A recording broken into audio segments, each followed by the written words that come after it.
afternoon, everyone. This is Reverend Ruth on Starry Bar with Angel Healing Ministries, and we are here at Christopher Morley Park, and I have a couple inspirational messages that I want to share with you today. I hope you can see me because it is almost close to sunset because as fall is settling in. We're losing light quicker and faster, and I'm doing the best I can with what I can. I did have other plans to go elsewhere today, but they didn't happen, so I decided to make a turn and come here and talk about 3 things that I worked on these past 3 days. I think we might be on a flight path. I don't know because I've heard a lot of planes crossing over. However, my friends, I just want to let you know this is Reverend Ruth on Starry Bar with Angel Healing Ministries, and our mission here is to guide you on your path to find God and to show you how important truth and faith are on your path back to God, and to show you how important truth and faith are on your path back to God. And those are very important factors. I keep thinking I'm leaving out more to my mission statement. I have to double check. I think I have it in my notes, and I'll correct that. But what we're going to be talking about is it is called You're the Connection, I believe. That's the one we're going to talk about after acceptance. But you are the connection is what we're going to talk about today. You are the connection. Basically, we're all spiritual beings having a human experience. But usually when we come to this world, my friends, we normally forget who we are. And we lose our connection to God, and our journey is mostly finding that connection all over again. And it's not easy because there's so many things in life that happen. You see, when you're a child, my friend, your connection is a lot stronger to God because you're still a child. You haven't been touched by what's going on. You have not been touched by any of it, and so you're connected. Because I know at 2 years old I was feeling the strength. I saw my first angel at 2, and although my parents got worried, especially when I looked up at the window and said, Mom and Dad, when are they coming for me? Knowing that I did not belong here. At least that was my feeling, that I did not belong here, and I didn't understand why I was here, but there was a reason for me to be here.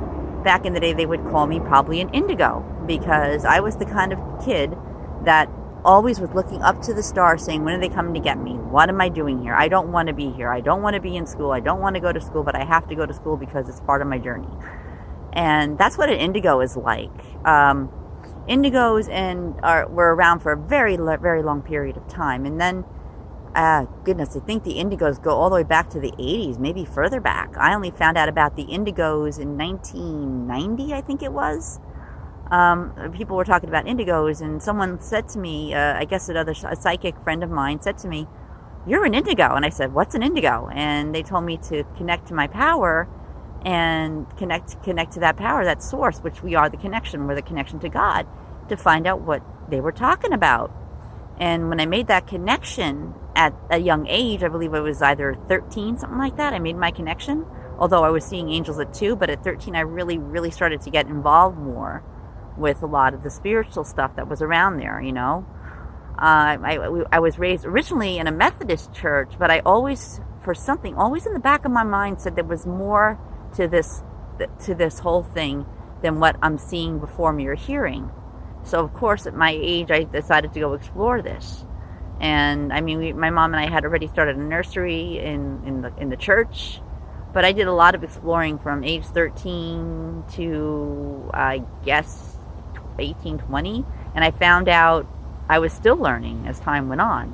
Because there's just so many things to learn about that connection that we are to the power, the one power of the God. Because we're not only connected to the one power of God, but we're connected to everything in the universe. Nature, other people, other beings like ourselves, animals, you know, that's a part of nature. And it's just something that I've always felt comfortable in nature. I always go into nature when I'm feeling stressed out or if I need to get away from a situation. And I feel much better when I come here and sit in the middle of this wooded area at Christopher Morley Park over here. And all you can see behind me, the foliage that's here. It's not a lot from what you saw at Hempstead Lake, but it's enough. It's enough. And a couple of the trees already have lost their leaves, so I can imagine we're pretty much at the peak of fall right now because we're going into December. So my guess is they were back in the earlier month. There was more color than there is now, but still, we're connected to all these leaves, these trees, these people, the animals, the squirrels, the birds, the foxes, and stuff like that. And I've always been that nature child. No matter where I went, always somehow nature came around to help me out somehow, some way. But I was always feeling that connection. When I discovered there was a stronger meaning behind everything, I really connected to that power that is known the God power. And it was just this incredible feeling, because when you're connected to your source, things are a little bit easier to handle. I mean, it's easy to fall off the wagon every once in a while, and I've done that. I'm going to say a good many times. And they're always not, they're not going to let you fall too far. Your guardian angels, your ascended masters, whatever you follow, the saints, God, because they know you're going through something, but they always keep that link to you, because it's important, because they want to make sure that whatever happens, that everything, that you're going to still be connected to that source. And that's what we're all about, being connected to nature, being connected to the universe, being connected to everything around us. When was the last time, my friends, that you've gone out and looked at the beauty of the trees and really, really connected to those trees and really, really connected to those leaves? When was the last time you jumped into a pile of leaves and just said, Yahoo, and just threw it in the air? That inner child wakes up when you do that. That's you feeling that connection to that power all the way up there, and all around the universe, my friends. We want to maintain this connection because there's just so much of it to see. As I'm moving around here, I want to show you a little bit of everything. And this is even a better light right over here, instead of sitting on that bench. You see, where I am, I'm in the middle of everything. If you can see, I don't know, you can see all this around here. It's nice. And there's people everywhere. There are people reading books, just hanging out, being one with nature. And when you're one with nature, my friends, you feel more secure, more aware of what's going on around you, and you feel stronger. So we want to maintain that connection each and every day. We don't want to lose that connection. I mean, it is easy to lose that connection, my friends, but it's just as easy to lose the connection to get reconnected to the connection.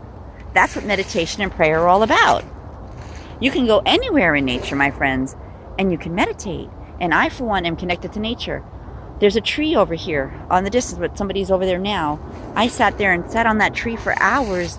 Maybe not hours. That's an exaggeration. But I sat there for a long period of time, just being one with that tree, being one with the sounds of nature, the birds, the leaves, the leaves rustling in the air, in the trees, the birds, and it's just this incredible feeling that we have. And it's just this incredible feeling to be connected to that source, because you feel like you're on top of the world. I spoke about this when we were at Muttontown, up on top of Castle Zog. Yeah, that's it, Castle Zog.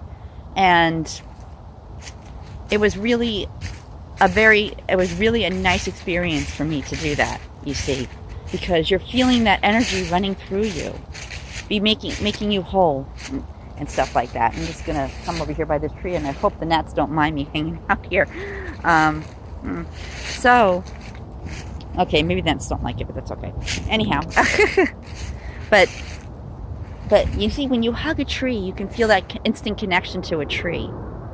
Like those big guys that you see, like this big, huge, humongous tree right here before me.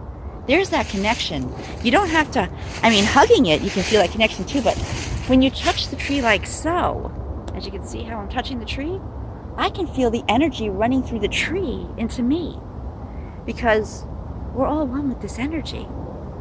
And the trees, the plants, the birds, the animals, the squirrels, the foxes, all that stuff, we're all connected to that. You can look into the eyes of a doe and I could see all those lifetimes that one doe lived.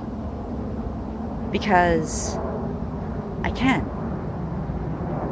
And getting that connection and maintaining it is easy But it's just as easy as to lose the connection, especially if something knocks you off course, like a bill or a certain situation that comes up at home that you're not sure if you can handle or fix before it's too late.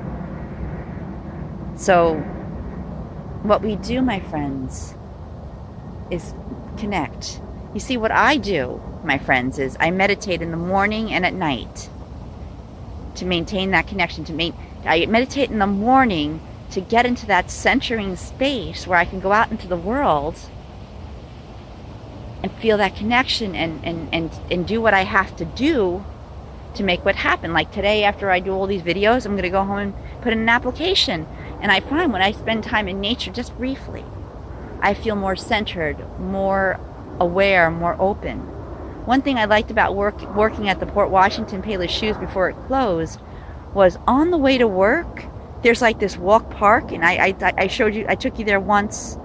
I forget the name of the park now. I took you there once to do a video, and I would leave an hour early, just to, an hour before my shift starts at work, just to walk through that area so I can connect and feel centered.